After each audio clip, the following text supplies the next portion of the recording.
Bonjour, son Bible pas de café. Nous sommes arrivés au chapitre 31 du livre de Psaumes. Avant, on va parler un peu de dons spirituels. On va commencer les dons verbaux. On va parler de dons de langue. Paul a dit à l'Église, pour ce qui concerne les dons spirituels, mes frères, je ne veux pas que vous soyez dans l'ignorance. On va voir un peu qui sont les personnes qui peuvent avoir les dons spirituels. 1 Corinthiens 12, 4, 7. Il y a diversité de dons, mais le même esprit, diversité des ministères, mais le même Seigneur, diversité d'opérations, mais le même Dieu qui opère tout en tous. Or, à chacun, la manifestation de l'esprit est donnée pour l'utilité commune.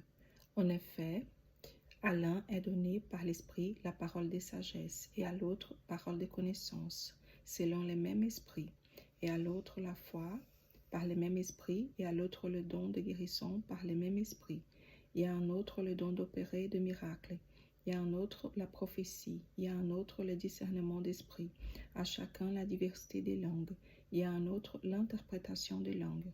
Un seul et même esprit opère toutes choses, les distribuant à chacun en particulier comme il veut. Voilà, le don nous est donné comme le Saint-Esprit il veut. Pas le don que moi je veux, mais ce que lui il veut me donner pour l'édification commune.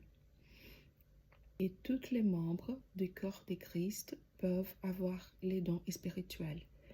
Ils doivent avoir les dons spirituels, mais on ne doit pas l'ignorer, on doit désirer les avoir. Comme c'est écrit au livre de 1 Corinthiens 12, 31. Aspirez aux dons les meilleurs, et je vais encore vous montrer une voie par excellence. Au 1 Corinthiens 14, nous avons cette instruction.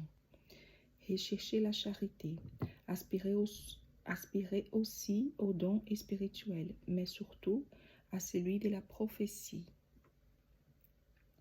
Pourquoi la prophétie? Parce que le don de langue va édifier à nous-mêmes, mais la prophétie va édifier l'Église. Donc, on doit demander au Seigneur de nous donner le don spirituel. Et quelle est la motivation pour recevoir le don spirituel? Quand je parlerai les langues des hommes et des anges, si je n'ai pas la charité, je suis un airain qui résonne, un cymbale qui retentit. Donc, la motivation pour chercher les dons spirituels, c'est l'amour. 1 Corinthiens 13, quand il dit « Quand je parlerai les langues des hommes et des anges, si je n'ai pas la charité », il y a d'autres traductions qui se traduisent par l'amour. Donc, notre motivation pour travailler à l'œuvre de Dieu, pour travailler en société, ça doit être l'amour. Parfois, nous faisons la chose correcte avec une motivation erronée. Donc, la motivation dans ces cas, c'est l'amour. Et le désir de nous construire à nous-mêmes, édifier à nous-mêmes et aux autres, et celui qui sont autour de nous. 1 Corinthiens 14, 12. De même vous, puisque vous aspirez aux dons spirituels, ce qui soit pour l'édification de l'Église, que vous cherchiez à en posséder abondamment. Voilà. Donc, aujourd'hui, on va parler juste de dons de langue, un peu. Le don de langue a deux fonctions principales. L'édification de soi-même, et lorsque nous sommes à l'Église, qu'il y a une personne qui puisse l'interpréter, l'édification de l'Église, car il deviendra dans ces cas une prophétie. On va voir ce qui est marqué Corinthiens 14, 1 au 4. Recherchez la charité, aspirez aussi aux dons spirituels, mais surtout à celui des prophéties. En effet, celui qui parle en langue ne parle pas aux hommes, mais à Dieu, car personne ne le comprend. Et c'est en esprit qu'il dit des mystères. Celui qui prophétise, au contraire, parle aux hommes, l'édifie, les exhorte, les console. Celui qui parle en langue s'édifie lui-même. Celui qui prophétise édifie l'Église. Vous voyez? On doit pratiquer le don de langue quand on est seul, chez nous, au moment de notre prière. Et quand on est à l'église, il y a des instructions. Paul, il a écrit comme ça. Et maintenant, frères, quelle est l'utilité? De quelle utilité vous serais-je si je venais à vous parlant en langue et si je ne vous parlais pas par révélation, ou par connaissance, ou par prophétie, ou par doctrine? Voilà. Les instructions utiliser le don de langue sont: doit avoir sa motivation en l'amour, conformément 1 Corinthiens 13. Quand je parlerai les langues des hommes et des anges, si je n'ai pas la charité, je suis un airain qui résonne, un cymbale qui retentit. Voilà. Quel d'autre? À l'église doit être accompagné de l'interprétation. 1 Corinthiens 14, 33.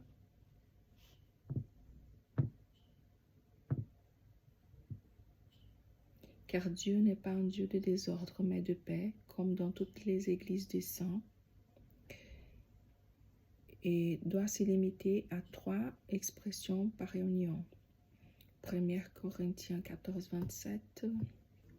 Est-ce qu'il parle en langue? Que 2 ou 3 ou plus parlent, chacun à son tour, et que quelqu'un interprète. Et s'il n'y a point d'interprète, qu'on se taise dans l'Église et qu'on parle à soi-même et à Dieu. C'est pourquoi que celui qui parle en langue prie pour avoir le don d'interpréter. Si on parle en langue à l'Église, on doit patienter qu'une personne vienne pour interpréter. S'il n'y a point d'interprétation, on doit prier pour que nous puissions l'interpréter aussi. Voilà, donc aujourd'hui on va rester là. On va écouter ensemble Psaume chapitre 31. Psaume 31. Éternel, je cherche en toi mon refuge, que jamais je ne sois confondu. Délivre-moi dans ta justice, incline vers moi ton oreille, hâte-toi de me secourir. Sois pour moi un rocher protecteur, une forteresse où je trouve mon salut.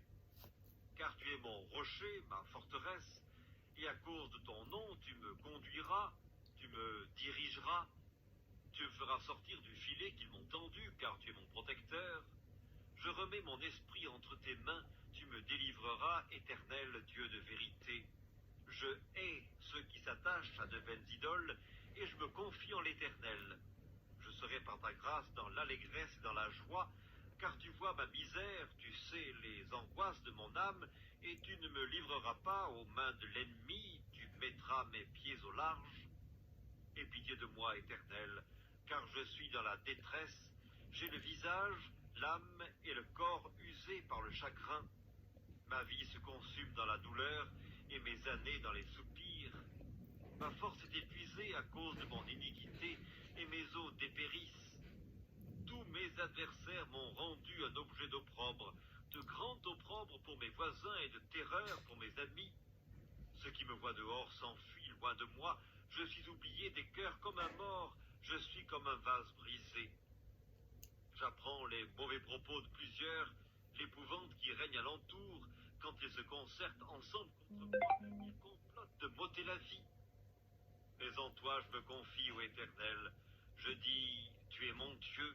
Mes destinées sont dans ta main. Délivre-moi de mes ennemis et de mes persécuteurs. Fais luire ta face sur ton serviteur. Sauve-moi par ta grâce. Éternel, que je ne sois pas confondu quand je t'invoque, que les méchants soient confondus, qu'ils descendent en silence au séjour des morts, qu'elles deviennent muettes les lèvres menteuses qui parlent avec audace contre le juste, avec arrogance et dédain. Oh, combien est grande ta bonté, que tu tiens en réserve pour ceux qui te craignent, que tu témoignes à ceux qui cherchent en toi leur refuge, à la vue des fils de l'homme. Tu les protèges sous l'abri de ta face contre ceux qui les persécutent. Tu les protèges dans ta tente contre les langues qui les attaquent. Béni soit l'Éternel, car il a signalé sa grâce envers moi, comme si j'eusse été dans une ville forte. Je disais dans ma précipitation, je suis chassé loin de ton regard, mais tu as entendu la voix de mes supplications quand j'ai crié vers toi. Aimez l'Éternel, Vous qui avez de la piété, l'Éternel garde les fidèles et il punit sévèrement les orgueilleux. Fortifiez-vous et que votre cœur s'affermisse, vous tous qui espérez en l'Éternel. Voilà, donc pour aujourd'hui, on va y rester là. Une belle journée et un bon café.